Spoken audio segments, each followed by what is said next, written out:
Welcome, Kathy McCormick, Assistant Superintendent at Northern Burlington. Tonight, we're going to give our overview of the park. What I want you to realize is that's your takeaways, that you at the end know the overview, that you have an idea of the results from the high school and the middle school, and finally, what are the resources and conclusions. 4 of us in the administration are going to present. The reason for that is to make sure that it does take the entire staff to be able to communicate and inform. It's not just a one person, all of us work together. Park. We say park, but I don't know how many times we're going to go and actually say what it is. The Chromebook is purposely put inside of the assessments because park is one of the many assessments. In other words, it's one of the forms of assessment that we use for the entire school year. What is PARCC? Because most individuals have heard the name, but what exactly is PARCC? Tried to highlight a few words. So it measures. It measures the grade level material, and it's in 2 particular areas: English language arts, literacy, and mathematics, as well as a student's preparedness for college and careers. Here's what the test includes. It measures students' fundamental skills and knowledge, which goes back to the grade level material, and it requires students to think critically as well as solve problems to support their answers. So when you read this, you should know what it consists of. It's grade level material, English language arts, and mathematics, as well as the anticipation or the predictor of the preparedness for college and careers. The test looks differently than it had previously, and you can see from here that they are thinking critically, solving problems, which means it is not all consisting of multiple choice. How will the results be used? And of course, we're going to get how will they not be used. How will they be used? We're going to help parents so that you have an idea of how your student is progressing academically. Assist teachers to identify the needs and strengths of particular students. Then, how can I appropriately decide which instructional strategy? This is a great part. Although we do have great communication with our families, this particular mechanism will further strengthen and encourage that collaboration between parents and teachers. And most of all, it'll help both individuals identify resources. It will also, from a school level and a district level, inform the curriculum, the instruction, and of course the professional development needs. So there's how we will. This is how we will not use the results. They will not be used as an indicator for student placement in programs. They will not be a factor calculated in a student's grade, which translates in the high school, it will not impact their GPA. And lastly, it will not be used to retain students. So you should see how we will use it, how we will not. What's our plan? Northern Burlington wants this to be a study year. We need to work together. This is the first year. We don't have all the answers. We need to work together. So what we've decided is to take what is here, which is the first, and so work on presentations and workshops. The first group is up there. Then we're going to drill down course teams. And you can see up there what is the charge to the particular teacher course teams.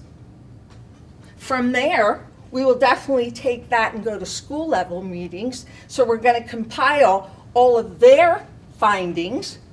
We're going to meet as a school, and then we're going to take a look so we have a vertical articulation from grade 7 to 12, and how is that going to help us in our programs.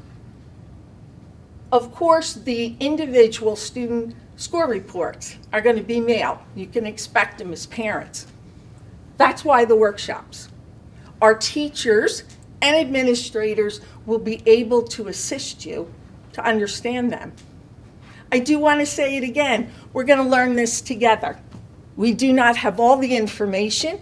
This is a baseline for PARCC, and you'll also note that it will take a few years till they establish the set score in order to obtain a student's proficiency. So far, your takeaway is that you have an overview of PARCC and how Northern Burlington will address the results. Of course, what's next, we're going to go to the buildings. So I'm going to introduce Dr. Kearns, who's the middle school principal, and he's going to come up here and share middle school data. Okay.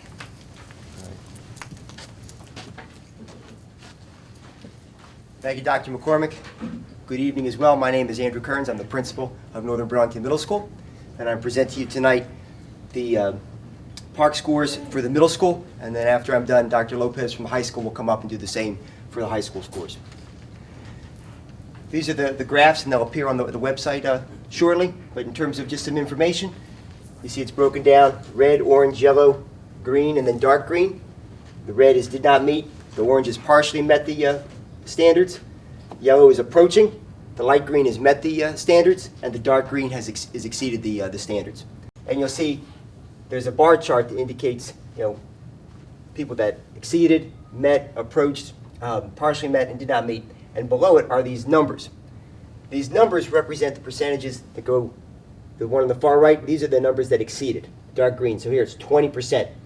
And up here, it's maybe a little misleading. There's this great big light green bar, a small dark green bar. That 11 refers to this small part. So this is 18%, 20%, 20%. Below here, with regards to those who have met the standards, 38%. And that's this part here. Even though it doesn't necessarily line up, that's the part that it's referring to. And then down below here, 24% is the yellow that approached, 14 is partially met, and 5 is did not meet. The first category is middle school English language arts 7. This is an area where all of our students are together. All 7th graders take this same class. So this is pretty much a homogeneous grouping of students. Excuse me, heterogeneous grouping of students. All of them are all in there together. And you can see, add these numbers up. These are percentages. 38 met the standards, 20 exceeded. So about 58% of our students either met or exceeded the standards for language arts grade 7. Language arts 8, also a heterogeneous grouping of students. And here, 48% and 12%, so 60% of those students either met or exceeded the standards in language arts for grade 8. Math 7, also basically a heterogeneous grouping. Here, 43% of the students either met or exceeded the standards in Math 7. Move on to Math 8. In 8th grade math, the students, we start to have the homogeneous grouping. Some of our students go off to take some more advanced math classes, algebra, which we'll get to here in just a moment. And while none of our students exceeded the standards for Math 8, 23% of them approached the standard. Very similar to what it was with the state and with all the schools taking the PARCC test across the nation. And the final category that I'm going to present to you before I turn it over to Dr. Lopez, algebra. Some of our students in the middle school take algebra. Some of our 8th graders, these are typically our best math students. And if you look here, this block represents the middle school. 72% of the students met the standards, 2% exceeded the standards for the algebra. This time I'm going to invite Dr. Lopez, the high school principal, up here to continue the presentation with the algebra and then the other high school courses. Dr. Lopez. Thank you, Dr. Kearns. I'm Sally Lopez, the high school principal, and I'd like to go over high school geometry with you, but we also do have, as you can see, middle school students that have taken this course. And if you can see that we have the state average and the district average, our middle school students exceeded the scores for the district and the state. And the high school students are well within that range for the state. High school Algebra 2, We also have students, we have about 18% of our high school students that met the standard. And you can see that we're within a doable range here with the state and the district. High school English Language Arts, grade 9. This is also a heterogeneous grouping, as Dr. Kearns mentioned earlier. And we've had approximately 37% in the high school either met or exceed. And we again are very close. You can see the state average score, the overall score, and we are very close with that with the high school. So we're right within the range. Grade 10, English Language Arts. Again, we're very similar in with the national and the state average for our district. We had a 28% of our students met or exceeded. And finally, grade 11 for English Language Arts. We had 20% of our students met or exceeded, and we're very close to the state and the national average. At this time, I'd like to introduce Dr. Saruta, the Superintendent of Northern Burlington. Thank you, Dr. Lopez. So what you've seen so far is a real strong summary of what Northern Burlington has been doing with regards to PARCC and PARCC testing. I thought Dr. McCormick in her introduction gave a very comprehensive overview of not only what PARCC is and what it means to Northern Burlington, but quite frankly, probably the most important piece talked to how PARCC is going to inform curriculum, instruction, professional development. The test scores that both principals went over are what I'm going to call baseline data. We're all learning PARCC for the first time. My role in this presentation is to help faculty members, board members, community members understand where the resources are, where they can go to get more information, because there's a lot of information out there. It's very comprehensive, and if you're sincere about understanding PARCC, you're going to want to go to our website, www.nburlington.com, and come over and click on the section on standardized testing. This is our home page for the PARCC testing. This is where all the resources are that I'd strongly recommend. Again, faculty, board members, students, parents, come to the home page, www.nburlington.com. This is what you'll see. And there's a board message to the community, a general introduction to what we're doing. And here are our links.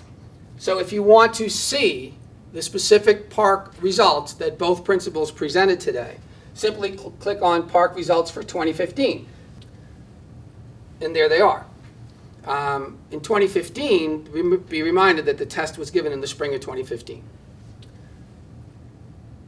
PARCC parent resources. These are resources designed for parents, but quite frankly, I think educators, non-educators, parents, go here and take a look at a video explaining the test scores, all kinds of resources, PARCC websites, a lot of data. A lot of data. Anyone could become an expert in the PARCC assessment, but you'd spend a couple of hours on this site when you have the time. So the standardized testing and testing dates for 2015-16, which is this current school year. Take a look, note when the testings are going on in the spring. And finally, there was so much data on the web page previous to the administration of PARCC in 2015. When I met with Dr. McCormick to go over the web page, we decided not to eliminate this data. There's some good information here. So if you want to scroll through and take a look at all the information, NJ Ask information, some of the dated information, you can do that. So we've decided to leave that on. And finally, you'll notice that there is a link for a video, which would be the video of this presentation. Okay? Thank you so much, and thank you all for helping us present. Thank you, NTV, for the great work that you do.